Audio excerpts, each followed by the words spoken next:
सारा स्कीम सरकार भी मुख्यमंत्री जी आए, सारा स्कीम 1200 का स्कीम उधर ही चला गया।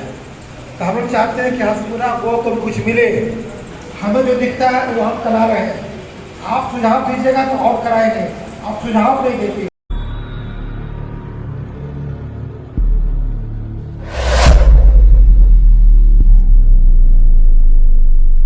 नमस्कार, आप अमृत विहार देख रहे हैं।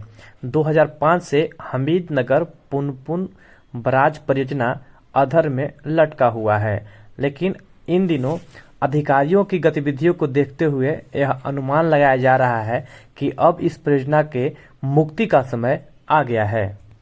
इस परियोजना से जुड़ी बड़ी अपडेट देने से पहले आपको वहां के किसानों की कुछ बातें सुनाते हैं। तो आपका मीडिया से धन्यवाद देना चाहता हूं कि आप लोग यहाँ पुनपुन बराज पर आकर यहाँ के किसानों का समस्या को सुनने का काम किए हैं।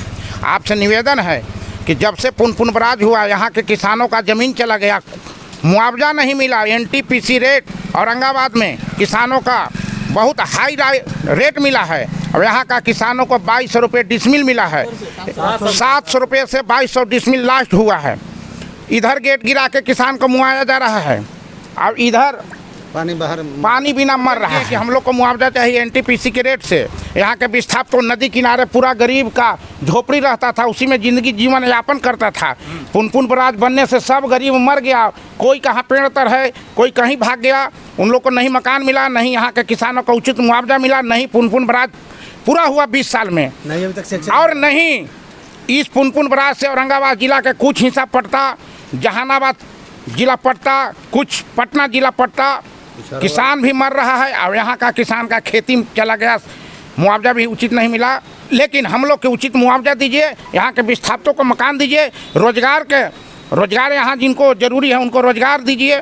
मेरा नाम रामराज पासवान, मैं इस क्षेत्र का अभी पंचायत समिति वर्तमान हूँ और इस बराज संबंधी में मुझे भी ज़मीन 3-4 बीघा गया है और मुझे उचित मुआवजा नहीं मिल सका। और यहाँ का पूरे गांव का कि लमसम 10 गांव का इससे क्षति है और इसमें बहुत ज़मीन गया और इसमें भू अर्जन पदाधिकारी ने बहुत कम कीमत पर इस क्षेत्र का ज़मीन का मुआवजा लगाया, रेट लगाए। और यहाँ का जो ज़मीन था कॉमर्शियल था। ज़मीनें 3 प्रकार की होती है मगर यहाँ कॉमर्शियल था। यहाँ बाग बगीचे का एक बहुत बड़ा क्षेत्र था, बिहार लेवल का बहुत बड़ा क्षेत्र था। और यहाँ आम, अमरूद, मुनगा, जितने भी बैर उर जो बड़ा बैर होता है और बहुत तरह के फल का यहाँ माने बगीचा था, उस सब इस बराज संबंध में नष्ट हो गया। और यहाँ हमारे बिहार सरकार ने कुछ भी इस बात पर ध्यान नहीं देते हुए बहुत कम रेट में ज़मीन को इस तरह किए। और बहुते लोगों को ज़मीन जो नदी किनारे था, अपने क्षेत्र में था, बगीचे के तरफ था, सब कटाव में गया, जिसका विस्थापित कहा गया। विस्थापितों का उचित व्यवस्था नहीं किया गया। बराज बनने से अभी तक जहाँ तक यहाँ ग्रामीण या क्षेत्र के जो भी आदमी हैं उनका क्षति है। अभी तक बराज से कुछ सक्सेस हमारा समझ से या ग्रामीण के समझ से कुछ लाभ नहीं है। अभी नहर सिंचाई के लिए पानी के था, उसका भी सुन रहे हैं कि कैंसिल हो गया। आपका तो पाइपलाइन बनेगा, कब बनेगा? अभी गेट है, बिना मतलब के गेट कभी गिर जाना, कभी उठा देना। गेट गिरता है तो ऊपर में जितना टमाटर ऊपर बताओ सब क्षति हो जाता है। नीचे में पानी बिना क्षति हो जाता है। पानी आ रहा है गर्मी के टाइम, लेयर भाग जाता चाप पकड़ के दिक्कत है। आप लोगों ने किसानों को सुना, किसान अपना दर्द बयां कर रहे थे। अब आइए बताते हैं वो बड़ी अपडेट यह है कि किसानों की अधिकांशता मांगों को सरकार ने मान लिया है।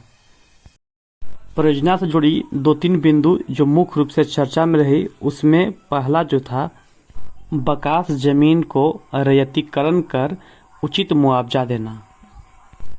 पुनर्वास योजना के तहत 3 डिसमिल जमीन और मकान बनाने के लिए पैसा। फलदार वृक्षों की कीमत लकड़ी के बजाय आयु के आधार पर। परियोजना पर खर्च की जाने वाली राशि का 3% मूलभूत सुविधा जैसे अस्पताल, स्टेशन सहित अन्य आवश्यकता की सुविधाएं मुहैया कराने पर की जाने की बात कही गई। साथ ही अन्य बिंदुओं पर चर्चा की गई। सारा स्कीम सरकार भी मुख्यमंत्री जी आए, सारा स्कीम 1200 का स्कीम उधर ही चला गया। तो हम लोग चाहते हैं कि हसपुरा गो को भी कुछ मिले, लेकिन सरकारी ज़मीन बतानी पड़ेगी, देनी पड़ेगी। तो हमारे पब्लिक प्रतिनिधि जो हैं, आपसे मेरा अनुरोध होगा कि पता कीजिए कि सरकारी ज़मीन कहाँ, ताकि कुछ इधर ही बने। आपके पास केवल है कि देवकुंड है, तो हम लोग प्रयास कर रहे हैं कि देवकुंड आपका बढ़िया बन जाए। 45 लाख रुपया उसके लिए सैंक्शन किया हूँ मैं, और आपका मंदिर को और बढ़िया सजा देंगे। हमें जो दिखता है वो हम करा रहे हैं, आप सुझाव दीजिएगा तो और कराएंगे, आप सुझाव नहीं देते। बैठक में आए प्रतिनिधियों ने अपनी बातों को बारी बारी से रखा तथा जिलाधिकारी ने उनके बातों का स्पष्ट जवाब दिया, जिससे वे संतुष्ट दिखे। एक ही अनुरोध है सर आपसे, पैसा तो हम लोग को कुछ नहीं मिल रहा है, मैं ले लिया कारण कि 6 का प्रावधान है सर भैया के। अब इसमें जो भी आप कहना तो ये रहेगा